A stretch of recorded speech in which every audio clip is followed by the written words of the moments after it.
के real life के best couple कहे जाने वाले दिलीप कुमार और शायरा बानो की शादी कैसे हुई थी, आपको पता है?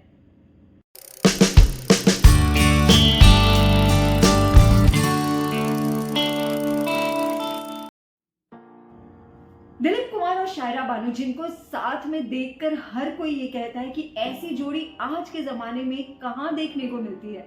दोनों को देखकर बस जुबान से एक ही बात निकलती है, मेड फॉर ईच अदर।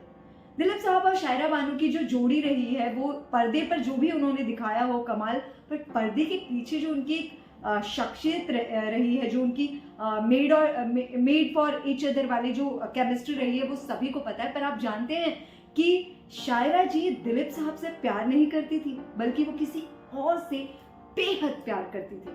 और दिलीप कुमार तो सिर्फ उन्हें समझाने आए थे, पर पासा पलट गया और शायरा बानो ने दिलीप कुमार को ही प्रपोज कर दिया।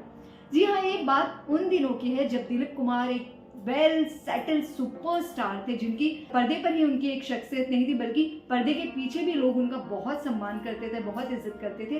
और जो शायरा जी थी, वो भी नई नई एक्ट्रेस बनी थी, एस्टैब्लिश हो रही थी। वो कमाल की ब्यूटीफुल एक इनोसेंट फेस वाली लड़की थी, जिनको देखने के बाद कोई भी उन पर फिदा हो जाए।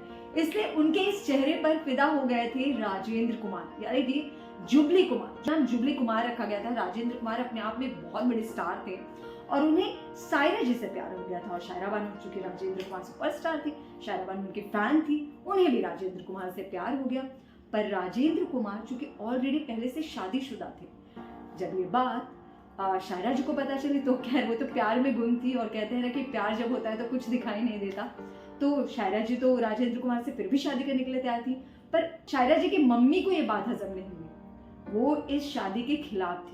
अब वो समझा नहीं पा रही थी शायरा को कि शायरा को कैसे समझाया जाए।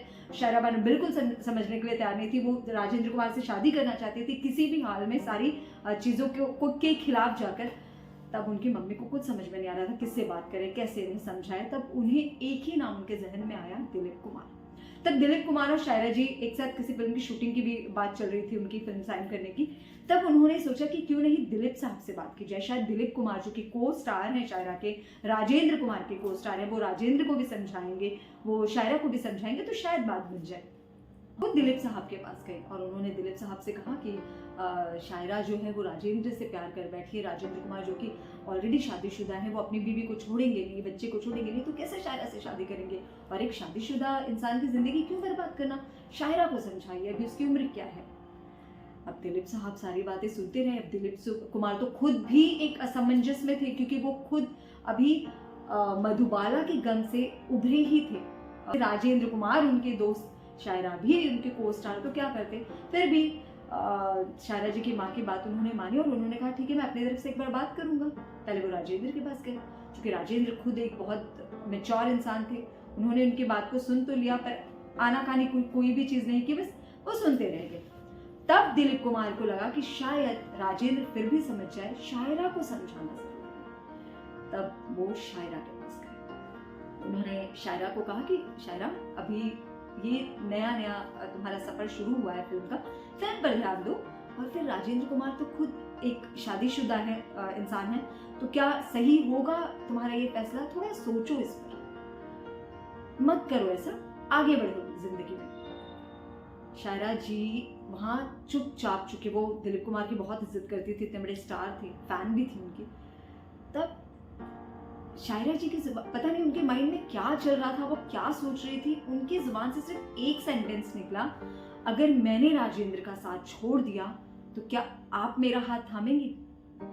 बस दिलीप साहब चुपचाप सुनते रह गए। वो थोड़ी देर के लिए शॉक्ड हो गए कि ये मतलब ये बात कहाँ से आ गई, मैं कहाँ से प्रेम में आ गया। और फिर शायरा तो राजेंद्र कुमार से इतना प्यार करती है, तो वो चुपचाप खड़े रह गए। उन्हें कुछ समझ में नहीं आ रहा था। शायरा ने फिर ये बात दोहराई कि क्या आप सुन रहे हैं?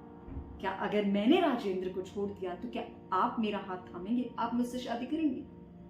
ये प्रपोजल था दिलीप साहब के लिए। दिलीप साहब जो कि अभी तक अपने पुराने प्यार से उभरे नहीं थे, वो अपने दोस्त राजेंद्र कुमार की जिंदगी को वो करने आए थे। बेचारे शायरा जी की मम्मी का मैसेज लेकर आया था, वो अपनी जिंदगी को कहाँ यहाँ जोड़ने लगे। शायद पर किस्मत को यही मंजूर था, दिलीप साहब को भी कुछ नहीं सूझा और पता नहीं कैसे उनकी जुबान से निकला, हाँ मैं तुम्हारा साथ दूंगा। मैं तुम्हारा हाथ थामूंगा, मैं तुमसे शादी करूंगा। बस फिर क्या था। शायरा जी के लिए भी शॉकिंग था, पता नहीं शायद शायरा जी ने सिर्फ ऐसे ही बात रख दी थी, वो सिर्फ टालने के लिए कह रही हो ताकि वो उनको और राजेंद्र को अलग ना करे। दिलीप साहब ने भी शायद कभी ये सोचा नहीं होगा, पर ये रिएक्शन मिलने के बाद दिलीप साहब ने सीधे हाँ कर दी शादी के लिए। और फिर उसके बाद तो आप सभी लोग जानते हैं कि राजेंद्र कुमार ट्रेन से आउट हो गए और दिलीप साहब और शायरा जी हमेशा हमेशा के लिए एक हो गए। और उसके बाद दोनों ने कभी पलट कर नहीं देखा और आज भी उन दोनों की जोड़ी को लोग सलाम करते हैं। खैर, पुरानी कैसेट के इसी तरह के किस्से और पुरानी यादें लेकर मैं आपके साथ रूबरू होती रहूंगी। पर हाँ, आप हमारे चैनल को प्लीज सब्सक्राइब कर दीजिए, लाइक भी कीजिए और हाँ, बेल आइकन का बटन जरूर दबा दीजिए।